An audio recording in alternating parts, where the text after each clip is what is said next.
ગુજરાતમાં મેઘરાજા શાંત પડ્યા। આજે કેટલાક વિસ્તારમાં હળવાથી મધ્યમ વરસાદની આગાહી। રાજ્યમાં છેલ્લા કેટલાક દિવસથી વરસાદી માહોલ હળવો છે, ત્યારે હવામાન વિભાગ દ્વારા આગામી 3 દિવસ ભારેથી અતિભારે વરસાદની આગાહી કરવામાં આવી છે, જેમાં દક્ષિણ ગુજરાત અને સૌરાષ્ટ્રના છૂટાછવાયા વિસ્તારોમાં ભારેથી અતિભારે વરસાદ પડવાની આગાહીને પગલે ઓરેન્જ અને યલો એલર્ટ જાહેર કરવામાં આવ્યું છે।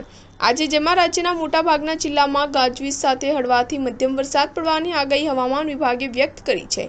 હવામાન વિભાગની આગાહી અનુસાર આજે કચ્છ, બનાસકાંઠા, પાટણ, મહેસાણા, સાબરકાંઠા, અરવલ્લી, ગાંધીનગર, ખેડા, મહીસાગર, દાહોદ, સુરેન્દ્રનગર, મોરબી, જામનગર, દેવભૂમિ દ્વારકા, રાજકોટ, પોરબંદર, જૂનાગઢ, ગીર સોમનાથ, અમરેલી, બોટાદ, ભાવનગર, આણંદ, વડોદરા, પંચમહાલ, છોટાઉદેપુર, નર્મદા, ભરૂચ, તાપી, નવસારી, ડાંગ, વલસાડમાં હળવાથી મધ્યમ વરસાદ પડી શકે છે।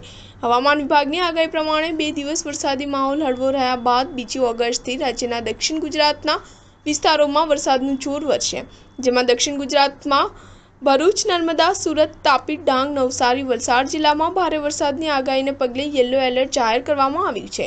આ ઉપરાંત મોટાભાગના જિલ્લામાં હવામાન વિભાગનો નો વોર્નિંગ જાહેર કરતા વરસાદનું પ્રમાણ નહિવત જોવા મળશે।